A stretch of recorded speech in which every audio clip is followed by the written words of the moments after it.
The dawning of a new era in CSB sports. We're so awesome that even our school wants us. You got to come on here. AllNoiseRadio.com, baby. Bringing you a wide variety of topics in the world of sports. Hockey. I like the new icing rules as well. A great move by the NHL doing that. You know, the Penguins still have all that talent. Their goaltending kills them.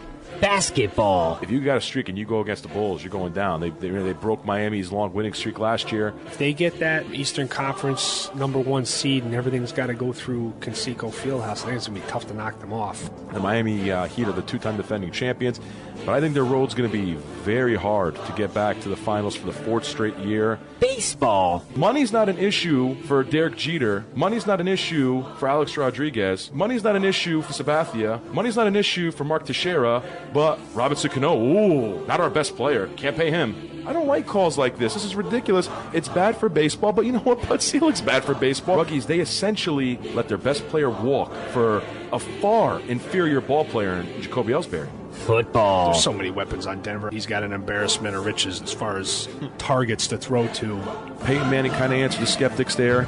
Didn't play well in the cold in New England. Do that with running the ball, getting first downs, sustaining drives, and let him get cold on the bench. You can't tell me he was trying to protect the field goal because there's no way you're kicking the field goal and it'll win from the 40. That's a team I predicted to go to the playoffs, and they're sitting at 0-2, and they're in total disarray. But at the same time, they're 10 seconds away from being 2-0.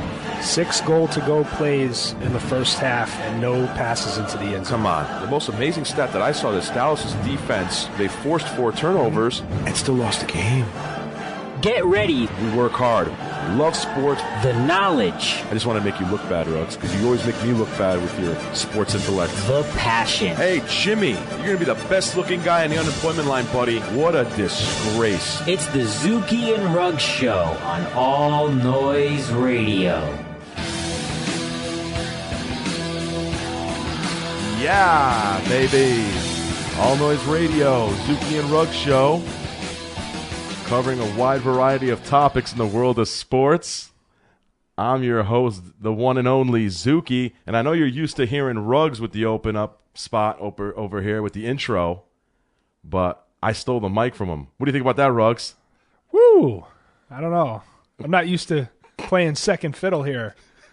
This could be a problem, but I'm going to be the professional, and I'm going to work through it. One thing I got to say, Dr. Zuki, Dr. Ruggs over here, we're going to perform the postmortems on both the Miami Heat and the New York Rangers because they just went and died on us. Oh, my goodness. Well, in these finals. I'll tell you one thing. It's amazing, Ruggs. We were talking about this off the air, how the Miami Heat went from being world beaters, looked like they were on their way to a three-peat after Game 2, and they just – Ruggs, how in the world did the Miami Heat go from being, one of the best teams in the league to being the worst team in the league in a matter of 72 hours, it seems? Well, I mean, I could start with one thing right there. They forgot how to play defense. We'll kick off with that. Yeah. That was a disgusting display of defense, especially – in game number 3. Game number 5, when they jumped out to a big lead, then they pretty much reverted back to that because the defense in game 5 was awful. A lot of things broke down and went wrong for Miami. The basket was kind of kryptonite to them. They seemed to try to stay as far away from it as they could. They played like a 5-guard offense. Good point, Ruggs. It just seems like you're right. Good point. They just were afraid to drive to the hoop and play down low. And those shots that were falling in the Eastern Conference Finals did not fall for them in the NBA Finals, did they now? No, they didn't. Unreal. Instead of trying to get better shots, they just kept chucking and ducking. And that's a sign of a defeat. Honestly, that's a sign of consension, really. I mean, when you're just chucking shots up and just taking jump shots, that's a sign of fatigue. That's a sign of just giving up. And that's just exactly what it seems like the Miami Heat did. San Antonio had that great first quarter in Game 3 where they couldn't miss. Right. I mean, they had the 41-point first quarter, 16 of 18 shots. Ridiculous. I mean, straight out of a video game. Greg Popovich himself said you may never see that again, and we probably won't. If we do, we'll be lucky. And the sad thing is about that game, Miami actually played pretty damn well. Miami shot 50% from the field, Offensively, I'm saying they didn't play well defensively. Yeah, no, obviously. I know what you mean though. They did make a run in the second half to make it respectable, and I thought that was going to bode well for them in Game 4. They started off okay in Game 4, and then once they got behind, they just just conceded. Yeah, it did. It was unreal. Not your prototypical Miami Heat, not the Heat we're accustomed to seeing. We're really used to seeing the Heat never give up, really play to the last minute, and it was unreal. It just seems like it was like LeBron James was on an island, and the island sank, but he was, the little block that was underneath him, he's still on the water, like he's still afloat. But the rest of the island just crumbled into the sea. And now, unbelievable. You know what it reminded me of, Zook, was Spurs and Cavs. Yeah. Back in his first title when it seemed like he was the only option they had. Yep. And the only thing going for Cleveland in that series was LeBron, and that kind of seemed what it turned into. Great point, Ruggs. Great point. Yeah, absolutely, Ruggs. It did look like that. And how ironic against the Spurs, no less. So there it was. The Spurs got their revenge. You could see the relief on the face of Greg Popovich and Tim Duncan. You can see how happy they all were. They were especially happy for the young guys. Ruggs, this was a total team effort. When we made our predictions, we said the Spurs were the better team, and they were, obviously. And that rang true.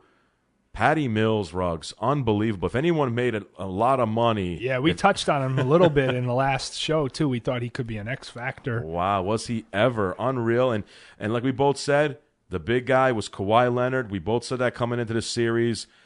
Would Miami be able to stop Kawhi Leonard? They weren't. They weren't able to stop him. They had no answer for Kawhi Leonard. He was just tremendous offensively, defensively, even on LeBron. I know LeBron was still getting his, quote unquote, but Kawhi Leonard still was just fierce, man. He was unreal. He deserved the Finals MVP. Kind of weird not seeing Tim Duncan winning the MVP. We're so used to seeing him be the Finals MVP. I think 03 was Parker, but nevertheless, just a great team effort. Ruggs. I mean, let's just say this: what's done is done. Spurs are the champs. Maybe their last championship ever, depending on what Tim Duncan does. Tim Duncan still got some money coming to him next year, so we'll see what he does. Does he come back for the money, or does he say, you know what, I'm done. I slayed the one dragon I had left to slay, like I said 2 weeks ago, and he actually slayed two of them, and that was my bad, really. I didn't really touch on him slaying the Kevin Durant Oklahoma City Dragon, which was a big monkey on his back. That's true. Now he slayed, LeBron and the Heat. And really, I think it was the end of an era, Ruggs. I think the big three is over. I think the Miami Heat's run is over. Miami needs to retool. It's over. But it was a great run for the Heat. 4 straight trips to the NBA Finals, 2 championships. Should have been 1, but whatever. They won the one last year. Can't take it away from them. Ruggs, let's just do a little speculation here. What's done is done. LeBron James. If you're LeBron James, Ruggs, I ask you this right now. What do you do? Well, he can test free agency, and he can go and try to fit into somebody else's city and somebody else's system, or he could stay in Miami and try to get people to come play with him, sort of like Dwayne Wade did back when LeBron joined the Miami Heat and Chris Bosh came along. It's an interesting predicament to be in. He's going to get paid either way. He doesn't have to worry about it from that end. You got to worry about where the salary cap room is. I mean, we talked a little bit about it off air, how key the decision of Dwayne Wade's going to be, how much money is going to be left in Miami for them to bring anybody in, because they can't win it all with the group they have. They can get, into the Eastern Conference Finals. They may be able to even win the Eastern Conference. Obviously, they did it this year with the same cast, but they need to take a couple more steps. They need to get more depth. They need to get more consistent play at the point guard position. They need to get some guys that can play close to the basket and rebound. I mean, there's a lot of needs for a team that's so talented and has won so many games over the last few years. I mean, my gut tells me that LeBron's going to – if Dwayne Wade stays, I think LeBron is going to go. I think if Dwayne took money and decided to walk and went somewhere else to test free agency, I think LeBron might dig his heels in, get the big contract, be the number one guy, and not that he's not the number one guy already, but unquestionably the number one guy, and try to recruit some big-time talent to come in and play with him. And a lot of people mentioned Carmelo Anthony. There's some other names that float around, but there's definitely some people out there that could be. I think if he sees that opportunity, he'll stay in Miami. I think if he doesn't see that opportunity, he's going to look to leave. Well said, Ruggs. My opinion, I think it's really tough. If I'm LeBron, I think I'd actually stay, but the thing is this, the intriguing part is this. Dwayne Wade holds the keys to the offseason, because if Dwayne Wade decides I'm staying, I want my money, I want what's owed to me, the Miami Heat are going to fulfill their end of the contract and pay me, that puts the Miami Heat in great flux. The Heat are really in a bad way. LeBron may look at it as, wow, really? Well, maybe it is time for me to go. Maybe get off this sinking ship. Dwayne wants his money. Well, this isn't going to work now. And Chris Bosh has been regulated to just being a mediocre player. I'm sorry, Chris Bosh. Terrible finals. I'm sorry. He's gotten softer and softer. He thinks he's a two-guard, just awful. He can't penetrate. He has no low post game. He can't grab rebounds unless it's by accident. He can't play defense. I mean, if I'm LeBron, I've got to look at Miami and say, this ship is a sinking. If he does stay, it's probably going to be under his terms. He'll have to sit down with Pat Riley and say, listen, this guy's got to go. This guy's got to go. And we have to retool this team if you want me to stay. If Dwayne says I'm not opting out and Pat Riley says I'm handcuffed, you could see LeBron leave. It wouldn't surprise me. We all heard the long pause after the game during the press conference when he was asked if he could ever envision himself leaving Miami. He had a 3.5-second pause and then started to stutter about, I'll worry about the summer when it gets here. That's not the that if you're Miami, you have to be worried. You can't sit there and tell me that, we're confident LeBron will stay. Not after that. Not after that. Not no. He didn't answer the question. No. Leave Miami. Why? Are you kidding me? Nope. So that's worrisome if you're a Miami Heat fan, player, or a member of the organization. But we'll see what happens. It's going to be really intriguing. You never know with LeBron. You never know with the NBA. And another thing is Carmelo Anthony. Obviously, we've heard the rumors starting to swirl. Going to Miami, staying in New York, Chicago, Houston, yada, yada. The BS has already started as it pertains to one Carmelo Anthony. Ruggs, you've lived with this before. You've dealt with this guy as a Denver Nugget fan. Carmelo Anthony. Now, if it's about the money, he stays in New York because no one's going to pay him more than the Knicks.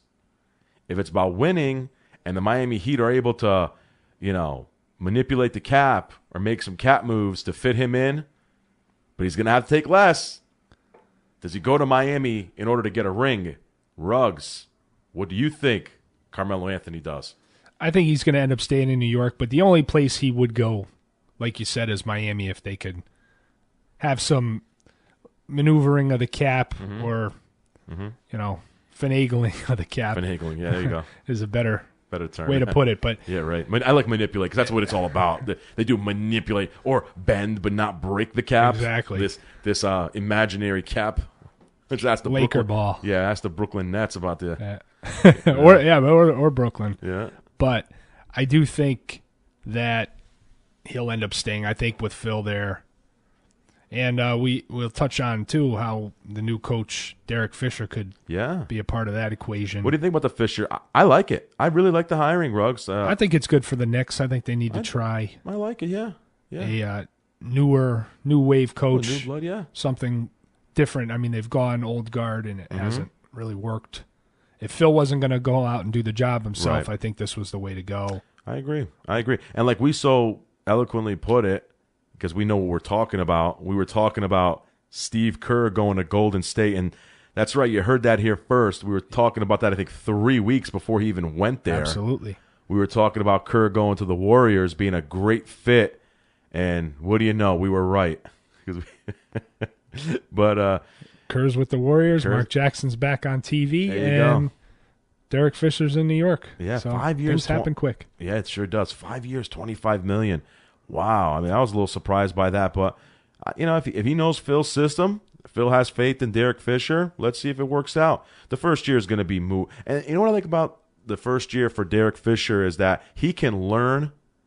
There's no pressure on the Knicks to win because they're not going to be very good. Even with Carmelo, even if he comes back, they're not going to be very good because they're still in the cap hell and they've got a bunch of contracts they need to play out, and they're not going to be able to move. No one's taking Amare Stoudemire from you. No one's taking Tyson Chandler from you. No one's taking J.R. Smith from you. You're stuck with these bums for one more year. So Derek Fisher could actually learn on the job. You know why nobody's taking those guys? Because they're the Knicks. If it was another team, then the Knicks would take those guys. But they are the Knicks, so that they're not going anywhere. That's right. Everybody's smarter except the Knicks. Everybody's smarter. Where's than Isaiah? He might be going. No. He might be somebody that would take him if he had his brother somewhere else. Maybe Isaiah would take those contracts. Let him go be the Bulls GM and insubordinate them. Let him go ruin the Bulls. So yeah, I mean, I hear you. I think Melo is going to stay. Chicago could be a good fit for him, but I just don't. Offensively, he'd be good for Chicago. I could just see Thibodeau just hating him defensively. I could see Thibodeau just wanting to just strangle him. I mean, he already wants to strangle Boozer. I mean, you're gonna give him Carmelo on defense? Oof, his style of defense, that diva Melo. I can see the first time Thibodeau yelling at Melo, just him becoming just a total insubordinate. You guys take this crap from this guy and trying to get him fired. I could see it. It. I swear to God. And Thibodeau's already not in the best of graces with the GM John Paxson and Gar Forman, which is totally nonsensical to me as well. I don't understand it, but I think it stems from the Rose injury. I think they blame him that Derrick Rose broke down because he played Derrick Rose so hard in that 2011 season when they were the 1 seed and Rose won the MVP. I think they blame him that he pushed Rose too hard, and that this is why Rose broke down and has been injured ever since, really. And I think it does stem from that. But nevertheless, I mean, that was congratulations to the San Antonio Spurs. They're your NBA champions for the 5th time since 1999. Great job. They're a model franchise, folks. They are, and it's good to see that a team can still win the NBA title. Everybody says it's a superstars league. Mm-hmm. You're only winning with a 1A or a 1A and a 1B type of team. Yep. They really used everybody on the roster. They sure did. To win this championship. Like you mentioned, we talked about it before. Patty Mills, Boris Diaw, these guys all played well and made a big, big impact on the finals. Green had a big finals. You said X factor with Danny Green. He came up and delivered. Parker was Parker. The injury didn't kill him the way we were fearing it would. No surprise there. He came out was phenomenal. Everybody did their part, and really they could have swept him because game 2 they kind of let slip away. Yeah, they did it as a total team effort and led by a great coach and Greg Popovich. They deserved it, and happy for him that they won. Yeah, absolutely. So we'll see what happens with the NBA. We'll follow free agency and the NBA draft. We'll be touching on that. That's coming up pretty soon, so we'll definitely do some coverage on that. Is it next week? Is it next week or two? Whenever. It's a couple weeks away, I think, isn't it? Yeah, I got to look it up. The last Thursday in June. Yeah. So we'll definitely revisit the NBA when the time comes. Like I said, free agency, it's going to be a crazy summer in the NBA as we've been talking about already. But after the break, we're gonna touch on the Stanley Cup Finals, which only went 5, but it was a tremendous series, no less. We're gonna touch on the Stanley Cup Finals after the break on All Noise Radio. Have you been told that your breath smells like hot garbage? Do coworkers avoid you like the plague? Then you could be suffering from garbage breathalytis. However, no worries. For just 3 easy payments of $19.95, you can get Febreze breath spray. Just 2 squirts per day takes the garbage breath away. So get Febreze breath spray. We'll take the garbage out of your mouth. Broadcasting around the globe. This is All Noise Radio. You see it every day. They come to the store in their pajamas. They have everything they need for their big night in. They have 20 items and get into the 12 items or fewer checkout. They need help.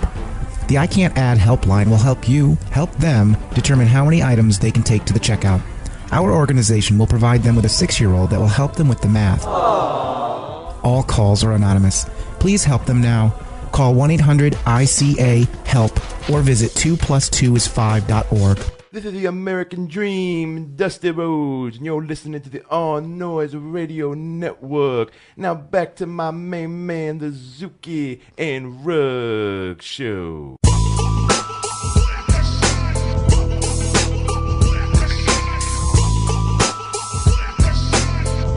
We are back on All Noise Radio, the Zuki and Ruggs Show. Me and my partner are going to cover do a little recap on the NHL Finals, the Stanley Cup Finals. For the second time in 3 seasons, Jonathan Quick. You might as well call him Jonathan Hamden. Hamden's own Jonathan Quick helped lead the Los Angeles Kings to the Stanley Cup Championship. Unreal. A great run by the Los Angeles Kings. Really, I almost want to buy their DVD just for the recap. Great. I mean, how unreal to be down 3-0 in the first round to San Jose, come back from that, almost blow a 3-1 series lead in the Western Conference Finals against Chicago, go to overtime to win that series. Then they have an epic Stanley Cup final with the Rangers. They won it in 5 games, but it really felt like 7 or 8 games, the amount of overtime. Totally different than the NBA Finals that were 5 games. Much better series. Much better. Could have gone either way. I was actually sad to see that series end, whereas the basketball, I was like, okay. Please, just get it over with. Exactly. So, looking at that, looking at this series, Ruggs, I'm actually sad that the NHL playoffs are over, to be honest with you. I'm deeply saddened by it, but unfortunately it is over. The Kings win their Stanley Cup for the second time in 3 seasons. Just a tremendous team. Ruggs, what do you take away from this Stanley Cup? And if you're a Ranger fan, how you feeling if you're a Ranger? Oh, I think you have to be proud of them. I mean, really, the difference in the series was that they just couldn't win the overtime games. I mean, three overtime games, they lost all 3. That's almost tough to do, especially when you got Lundqvist in net. Yeah. But give the Kings credit. When the games are close, they are tough as nails. We said it going in how tough they were going to be to deal with in the situation like that they had been really battle-tested, and it showed through. When we were talking about the Kings' road to the playoff, I almost forgot to mention that they almost blew the Anaheim series too and had to go 7 games. There was another road Game 7 win. That's right. I mean, they were put to their paces in this playoffs, and they came through with flying colors. You mentioned Jonathan Quick being Jonathan Hamden. It's funny, though, playing the Rangers, it wasn't like a couple years ago. I was in Hamden watching a couple games out at some establishments, and they were highly cheering for the Rangers. I will say he was not getting the hometown treatment, even though he's from Hamden. They were still rooting for the Rangers in large part. Yeah, people, you're going to cheer for the Longhorns. Yeah. Jonathan Quick is the enemy. I called him Hamden again. Yeah. Jeez, something about Hamden, this guy. He is Mr. Hamden. He should run for mayor. The signs are up, though. Congratulations, Jonathan Quick, but it was a little less heartfelt, I think, than the last time when they played New Jersey, who's not as widely followed, even though we're just about as close to where the Devils play as we are to Madison Square Garden, and with traffic and stuff, you'd probably get there first. The Prudential Center is about 15 minutes away from the Garden. You're better off walking than trying to drive either one. Yeah, about that. Which is pretty ironic. He's beating 2 East Coast teams here, and exactly too. It was pretty funny that he played a local team here. Just a tremendous effort by the Kings. I mean, they were just through and through just a great team, man. I mean, they're scary good. It was a bizarre series as well.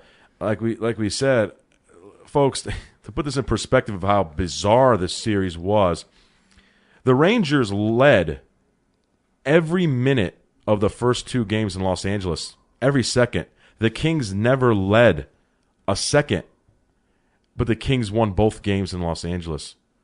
nuts. Craziness. Then you go, okay, game 3, the Kings whooped the Rangers. It's not even anything to talk about. Game 4, the Kings probably played their best game. The Rangers were on their heels, barely had a shot on goal, and the Rangers win that game. Their only win was that win. And Lundqvist was incredible in that game. And he got a little help from God. He got a little help, from the slush. The snow pile. Slush puppy. Slush puppy stopped the puck. And he had a little help from his friends on that one. I think Derek Brassard was one of the guys that stuffed the puck. Yeah. He stuffed the puck into him when it got stuck on the snow, on the slush there. Just a real bizarre series, really. And then you get the Rangers lose 2 double overtime games.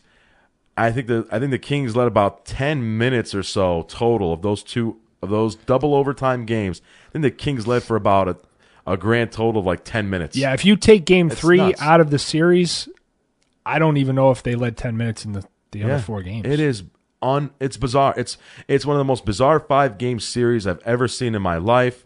Probably is the most bizarre 5-game series I've ever seen in my life. Usually a 5-game series are just blowouts, and you get a mercy win in there, the underdog or whatever. Yeah, the inferior team, they'll get one lucky win. But this was an incredible series. Really sad to see it end after 5. I was really hoping the Rangers, when Ryan McDonough's puck, like I said to you, as many people saw, McDonough takes the shot, and while it's going towards the net, it's going in. You're like, it's going in. You could see it. Quick, there's a big opening behind Quick. Quick, I think, probably thought, uh-oh. When Quick probably realized, he probably turned behind him and said, oh, no, that's I'm done. And ding, hits the inside of the post. And it's like, oh. And then Rick Nash had an opportunity, and Voinov, Rick Nash has a wide open net, and you're thinking, here we go. Rick Nash is going to get his first goal, and it's going to be the biggest goal of the postseason for the Rangers. It's going to send them back to a Game 6 in New York. And Voinov, poor Rick Nash. My heart goes out to him. Voinov comes from behind, just gets the stick on it, and prevents Nash from putting the puck into a wide open net. Unbelievable series, Ruggs. Thoroughly entertaining. If you're the NHL, you got to be happy. I'm sure they would have wanted a little bit more revenue for the 2 more games, but nevertheless, kudos to the Rangers. Really got nothing to be ashamed of. If I know Henrik Lundqvist after the goal was scored by Alec Martinez, he kind of laid on the ice for a couple minutes, and it's just like all the exhaustion, everything he put in, all the effort he put into just carrying the Rangers, all postseason, just came out of him. And you see him laying in the nets, it's like he's got nothing left. Yeah. And it was almost like, all right, Henrik, it's over, bro.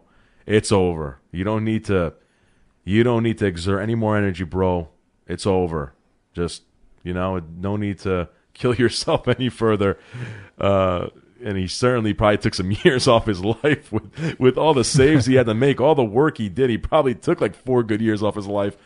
All the pucks crashing into him too. He probably made like 8,000 saves. But nevertheless, Ruggs, Alec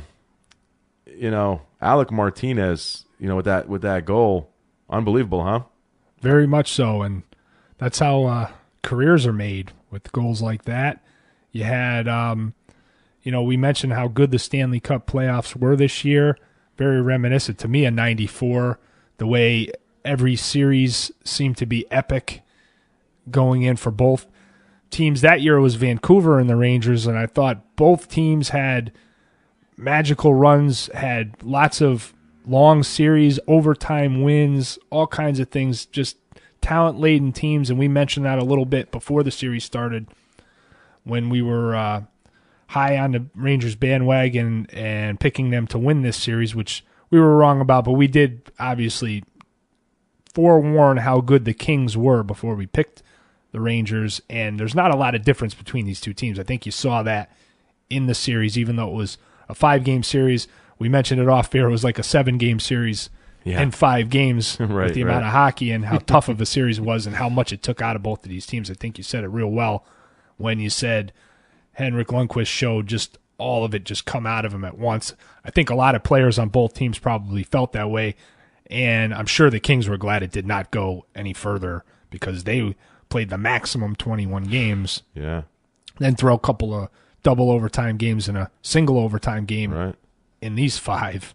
And They did not want to make that. They did not want to make that flight back to New York. No. They under no, and you could see the way they played during the sudden death. They were just playing frantic because you knew they did not want to get back on a plane and fly back to New York, play that goalie in that building. with that momentum starting to turn, they didn't Right. want to give it up. No way. You could see they were under a lot of the pressure was turning towards them, and just a great series, great season. NHL had a tremendous season.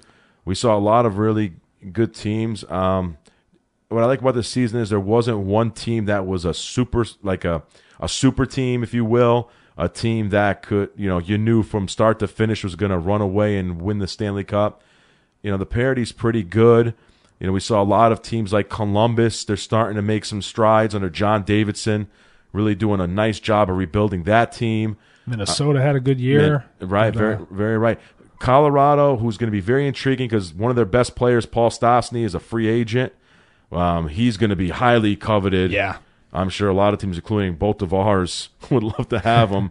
I'm sure there's a lot of teams. The Rangers are already talking about him, and they could use somebody in the middle of that ice. Ruggs, I'll go there. Looking at the Rangers, they were overmatched, from end to end, from line to line, especially the neutral zone. They really weren't able to gain as much entry as you'd like. Even though the series was really close, I think that's because of their goalie and their grit. I mean, they're just so gritty. They were able to generate, whatever, they were able to stay in the series, not get blown out of the series. But, watching every minute of every game, you could see the Kings were the better team. What do you think? What areas do the Rangers need to improve in? Well, in order to get back to the Stanley Cup Finals and win it this time? I mean, I think they need some more goal scoring. I mean, you could say that for any team in the league. Right. But I think Except the Kings. Yeah, I mean, I think the Blackhawks. San Luis really had a great playoffs. I think he could use some help, though. I think he can get a couple of accompanying pieces, a couple of wing players to, just help with that offense, help Lundqvist out, and not make him feel that he's got to stand on his head to keep him in these games and win some of these overtime games. I think that was the difference. Is LA came up with some answers in overtime. Both goalies did a tremendous job keeping their teams in the game and making some just miraculous saves to extend these games. But LA was able to find the scoring when they needed to that New York was not. Some of it was, maybe divine intervention, some posts hit, some missing of basically wide open nets, just some bad breaks, some questionable calls. Oh! Speaking of which, Ruggs, I'm sorry to cut. I'm sorry to cut you off. I'd be remiss if I didn't mention this. Shame on the refs in this series. I mean, really, and that's one area I do feel sorry for the Rangers in. These damn refs. I mean, I am so sick of these guys in every sport just blowing calls. And people say they hate replay. You know what? I don't mind replay if it's done right because I want the call to be right.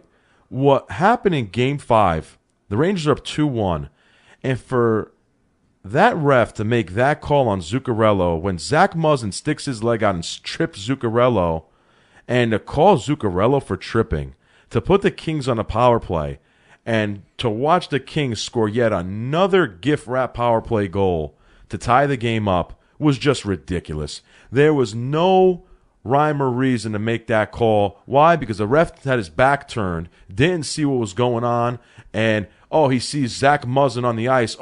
And he saw some contact, so he throws his hand up. Just absolutely ridiculous. I don't know what needs to be done. I think they need to institute some kind of replay, especially on penalties. Give these coaches a challenge on a penalty. Why not? Why should they get killed? Why should their team have to pay because of a referee's ineptitude? It's ridiculous. Yeah, I think it's something that should be discussed. I agree. And we mentioned Game 2 already on the last episode. That was a disgrace in and of itself. The Montreal Game 3 when Brandon Pruss levels Derek Stepan in the jaw and there's no call. And then the whole Daniel Carcillo abortion, because that's what it was, an abortion okay, when the referee grabs Daniel Carcillo inexplicably, and Carcillo okay, maybe Carcillo shouldn't react that way, but come on. Yeah, but come on. You can't grab a guy by the throat, and when he's trying to get some payback after he just saw his teammate get his jaw broken and no call. Maybe you guys threw Prost out of the game, he wouldn't have been so furious about it. Jesus Christ. But nevertheless, so something needs to be done with that. We'll see what Gary Bettman and the NHL committee can come up with there. But, I just had to mention that because I'd be remiss if I didn't mention that terrible call. And you never know, right then and there, that series could have gone back to New York.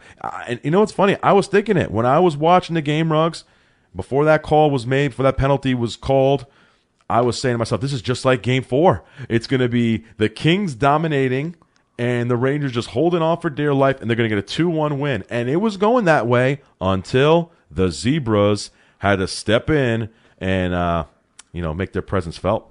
Yeah, a huge call at a huge time. I really, the Rangers did not want that game to go to overtime. You could tell, yeah.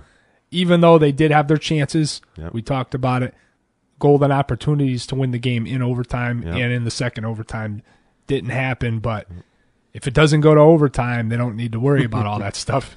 Right. The series, is going back to New York for Game 6, and then, I just have that feeling that thing was going not only 7, but maybe the Rangers' way in Game 7. Yeah, I had a feeling too, Ruggs. Kings were very, very fortunate to get it over with when they did. But don't take anything away from them. They were the better team. Like we said, they dominated a lot of the action and carried the play. Yep. I do, in the end, like to see the team that deserves it the most win it. I thought we saw that this year with the Spurs and the Kings winning the titles. Yep. It was nice to see that, the teams that from first man on the ice to last man on the bench were the overall best teams in league play ended up winning the respective titles. So that was nice to see. Yep. And next year, man, it's a tough one to pick who's going to win next year's series. So we'll have a few months to mull that over. And the NHL's in a good spot right now. Yeah. A lot of parity. We'll see how free agency goes as that time comes in July. It's usually July 1st, so we'll see what happens with that. And, we'll cover some more NHL. But congratulations to the Los Angeles Kings. 2 out of 3 ain't bad. And good job by Jonathan Quick, Hamden Zone. So very proud of him as well. We're going to take a break here on All Noise Radio. When we come back, we got to touch on one of an all-time great legend in the sport of baseball, passing away way too damn young. We'll talk about that, and we'll get into some World Cup soccer as well. USA, baby. We'll do a little mishmash segment after this on All Noise Radio. Face it, you don't have the highest of morals, and that doesn't seem to bother you. When you are looking for a partner, you'd rather have one that's already broken in for you. Admit it. Holla. We at OPB are here to help. OPB, other people's booty. We'll hook you up on the down low so you can avoid all the unpleasantness that a full body cast can provide. You have always enjoyed taking what doesn't belong to you. When you want a woman, you just take it and move. And as we always say, why buy the cow when you can get the milk at OPB? All Noise Radio, powered by the Connecticut School of Broadcasting. Oh, behave. Yeah. Yeah, baby. Yeah.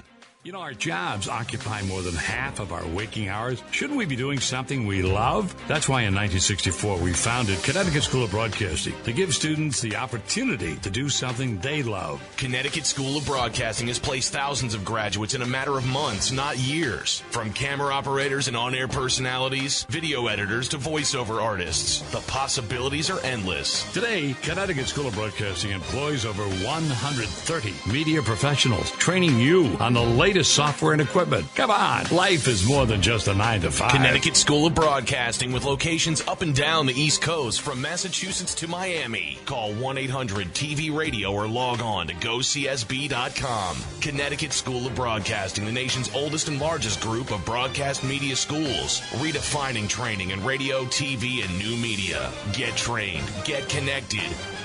1-800-TV-RADIO.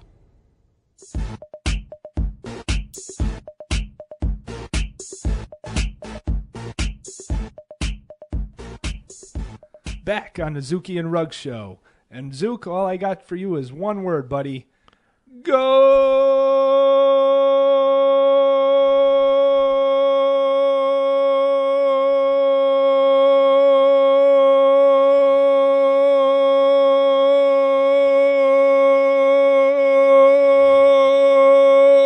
Oh, You done?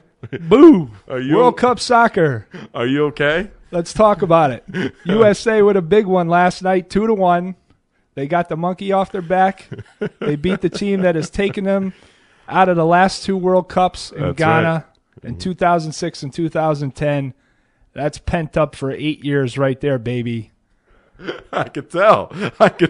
Jesus Christ. That was a great moment in U.S. soccer. That was a great moment in U.S. soccer just now. Yeah. I think we made a radio history there. Pretty good. How long did that go for? I think it was about 20 seconds. All right. Well, 18, 17 seconds, something like that. Pretty good. I was impressed.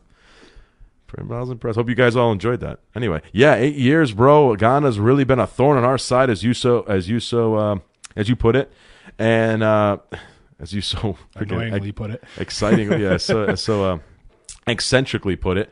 But yeah, you're right. I'm sure everyone in America was thrilled to finally beat Ghana. God damn, Ghana, South Africa. They're in South Africa, aren't they? No, West. Weren't they in South Africa? Ghana. It's central. Is it an island or something? No, it's a country. I don't even know what Ghana is. It's a country, huh?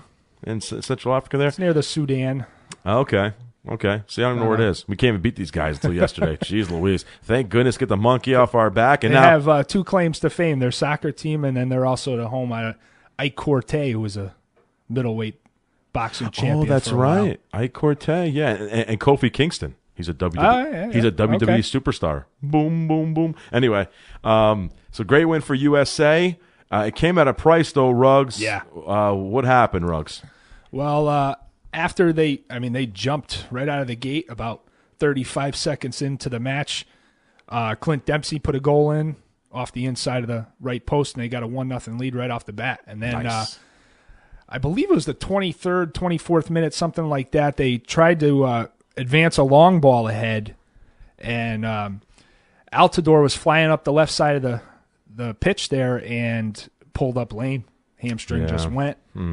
Might be a slight tear, they're saying, in the hamstring, which big blow for us. they don't think he's going to play in the game with Portugal On Sunday. Yeah, probably not. probably doesn't look good. That's wishful thinking. Yeah, they're hoping he's back for the game with Germany. The problem is, like, they've been calling this kind of the group of death. Group of death, yeah. You got 3 tough teams, so one win isn't going to do it. They got to get another one, or at least a couple of ties, or do something. But Right. And this is the one to get, Ruggs. Yeah. Absolutely. And what do you think? Would you like? You'd like our chance even without Altidore? Did we have a chance there on Sunday? Yeah, I mean, they changed their way they played after he went down, because I thought they carried play early, and then they went to more of a let's hang on kind of mentality, and they played really about 60 minutes of game time hanging on to a 1-goal lead, and then Ghana tied it.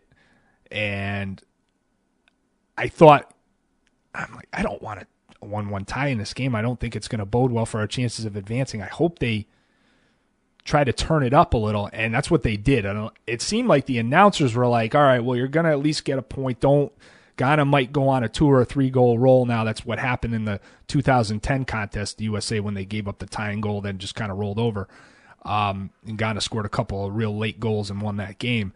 So it seemed like the announcers were like, all right, play defense, get out of here with the tie. And I'm glad that Klinsmann didn't do that. He had his guys attack.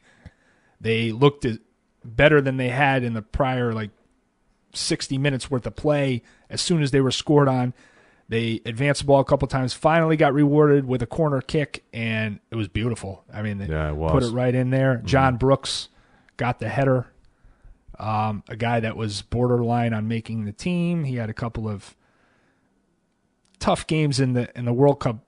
I call them the World Cup warm-ups. I mean, they had already qualified. Can't call them qualifying games, but the lead-up games to the World Cup, he hadn't played all that well, and they were, then they cut Landon Donovan and keep Brooks. There was a lot of people thinking Klinsmann was losing his marbles, but this is a younger guy he feels has a higher ceiling now, can be somebody who can be with the program for some years to come now, and he comes up huge. Yep. He had told the papers that he had a dream about getting the winning goal in this game. Wow. And so it was kind of freaky that he would be put in that position. Substitute late. He came in there and was in the right place at the right time, made a beautiful header, and 2-1. And it was nice to see the amount of people that were in the stands for the United States. I mean, Ghana obviously had a big throng in the crowd as well. You saw the shots of different places in the United States where crowds were gathered watching the game. So some interest in this World Cup, which is nice to see. Oh, yeah. And Portugal's definitely ripe for the pickings. They got shellacked by Germany, who, maybe time to reevaluate favorites for the World Cup, because I'll tell you, Germany looked like world beaters in that first game. They were a team. You nailed it, Ruggs. They were a team. I said, I really was leaning towards them initially, but I just felt as though with Brazil being home, the World Cup being Brazil, and we felt the same way. We just felt as though it's kind of like, it's just like perfect. In a way, it's like okay, Brazil, the all-time great World Cup team, is home for the World Cup. It's like the Super Bowl being played at Gillette Stadium. Well, the level that Neymar has been playing at going into the World Cup, and he did get, a couple beautiful goals in the first game against Croatia. He did. But they were 0. They didn't look their best. No, and then you look at today, a 0-0 tie against Mexico today. They do get a point, but not really what you wanted to see. Mexico's not a bad team. No, they haven't given up a goal in the World Cup so far. Right. So they're obviously playing defense at a high level. Mm-hmm. Mexico's an excellent defensive team. They are. Excellent. That's what they pride themselves on. Yeah. Even when the U.S. beat them a couple World Cups ago, it was a 1-0 game. Right, so, right. I mean, that's how you got to beat them. You're not going to score 4 or 5 goals against Mexico. How about the game, Ruggs? I don't know if you saw it or not, but if anybody did, I decided on Father's Day, I'm home with my old man, and we're hanging out, and we decided to put on the World Cup game. Did you see the end of that Switzerland-Ecuador game? My God, did you see that, Ruggs? I did. That's all I saw was the end, and it was. Oh my God, it's so funny. We're watching it. It's a tie. Going into stoppage time. It's 1-1. The side judge, whatever you want to call him, the timekeeper, throws up the 3 minutes to indicate 3-minute stoppage time. My dad says to me, "Whoa, there's both these teams. If this thing ends in a 1-1 tie." I was like, what do you mean if? He goes, I don't know. He goes, I have a feeling something crazy is going to happen.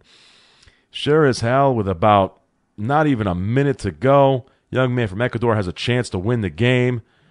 Switzerland defender gets in front of him, prevents him from getting a good shot off to the goal, gains possession of the ball, dribbles it up, and an Ecuadorian midfielder's trying to tackle him.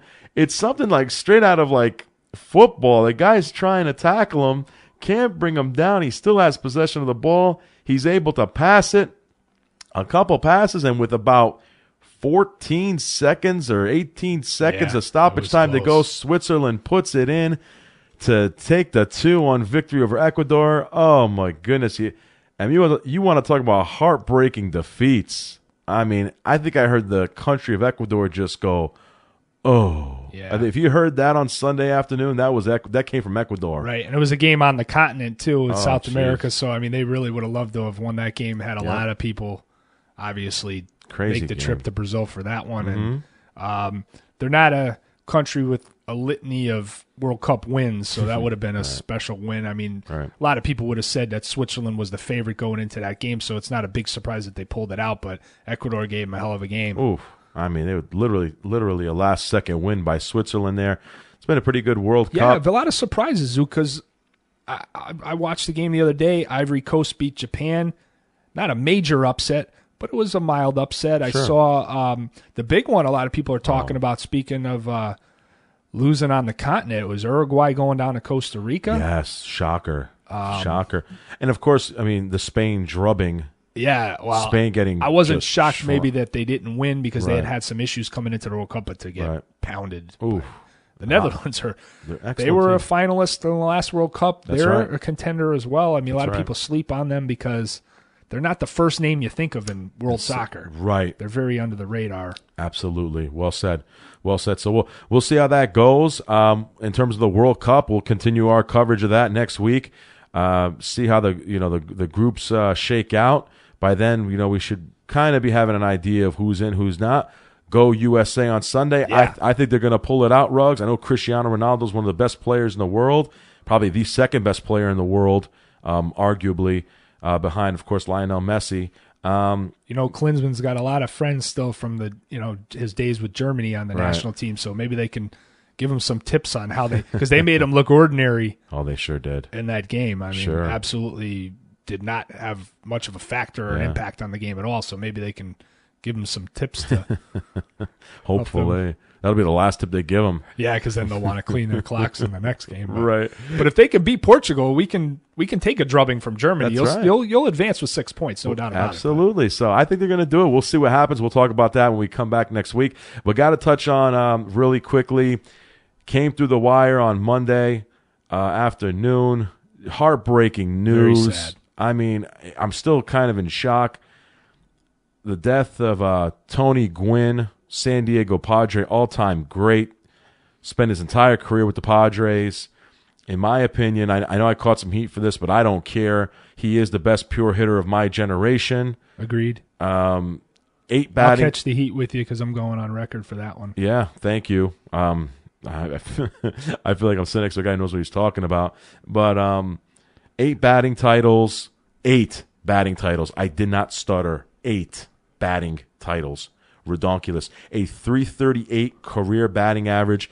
His career low, the lowest batting average he ever had in a season was .309. Yeah. That's his low. In 94, when he was... Oh, the I strike. wouldn't say that the twilight of his career, but he certainly was well into his career. Mm-hmm. He hit .394. Yeah, who knows what he would have done without the strike? Yeah, that's why that '94 strike was so heartbreaking. Well, a lot of storylines. A lot of storylines. I mean, a lot of storylines. Montreal, maybe Montreal, great team. Yeah, Tony Gwynn, even Griffey and Matt Williams going after Roger Maris's record. Yep, there's a lot of things going on that year. That's why that '94 strike was just an absolute disgrace. But he was the one shining light during that strike, and he was just a shining light in the sport. Here's a guy who never took steroids, a guy who spent his entire career with one team, never never left the team for more money. Do you ever know what Tony Gwynn even was paid in a year? I don't think his salary on a major league broadcaster was ever even mentioned. No, it was not a factor. He just signed for what the going rate was for what San Diego said. This is what your contract is, and he just said, "Sign me up. I'm not going anywhere." That's right. That's how it's supposed to be done. Classy man, as you said, a perfect gentleman with the media, and always had time to visit with kids. You see lots of things that he did in his career, and was right up until the end was coaching San Diego State. Yep. So it was given back to the game to younger players to, teach them to try to be as good at their craft as he was at his, and as he excelled in his career. I'll tell you, put it this way: when Ted Williams had to get escorted at Fenway Park for the All-Star game, he wanted Tony Gwynn driving the golf cart. That's right. So that says something. If Ted Williams tells you you're the hitter that the modern era should be patterned after, that speaks volumes right there. Yeah. And him going out, we'll never forget the radio show when he surprised Tony Gwynn and he visited him, and Tony Gwynn was just like blown away. Here's Tony Gwynn, a grown man. He was like stuttering. I'll never forget Ted Williams asked him a simple hitting question, and Tony Gwynn was so intimidated. He's like, "Oh my God, he goes, if you foul a ball off, if you foul a ball off to your left, are you late or early?" And Tony Gwynn's like, "Oh, well." And Tony Gwynn's here's one of the best hitters ever, the best hitter of my generation, not even sure how, afraid to be wrong to Ted Williams. He's like, "Well, I don't know. See, me, I think I'm late." And Ted Williams looks at him and goes, "I think I'm late too." Basically telling him, be sure of yourself. And you can see Tony Gwynn was just like totally blown away by that. It was a pretty unique, cool relationship. How it was like a cross generation of two great hitters. Now Tony Gwynn wasn't the power hitter that Ted Williams was, but nevertheless, in terms of making contact, the guy never struck out. Jesus Christ! No. I saw an interesting stat. In his career against Pedro and Maddox combined, he never struck out against those guys. Yeah. Here's Pedro and Greg Maddux. He never struck out against those guys. I mean, unreal. I still remember in the 98 series that, I mean, obviously I was pulling hard for the pinstripes in that series, but he took one out on David Wells in game one. That's right. And, you know, part of me was like, as long as we come back to win this thing, this is a great moment because it was. He had never played in Yankee Stadium. This is before the big interleague days, you know, hadn't really taken over. He had never played, and he was thrilled just to play there, and he made a mention of that before the game. I mean, he was humbled by the experience of playing in another World Series because he hadn't been in one for 14 years prior with San Diego in '84 when he was, you know, still a kid basically. Young man, so to just be humbled by that experience and he batted 500 in that series. He did. They got swept, but he batted 500. Yeah, it was unbelievable. Oh, by the way, they said, I read somewhere, Zook, if he went if he had played longer and gone 0 for 1,200, he would have still been a 300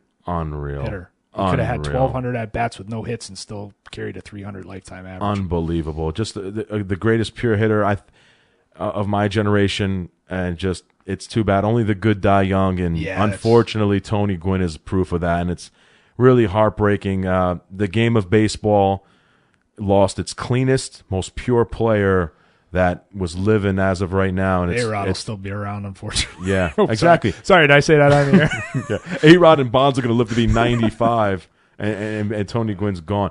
Yeah. How ironic, right? Where's karma?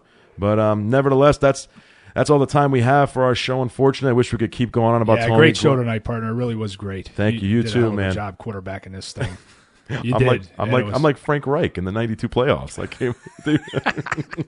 Well put. I love it.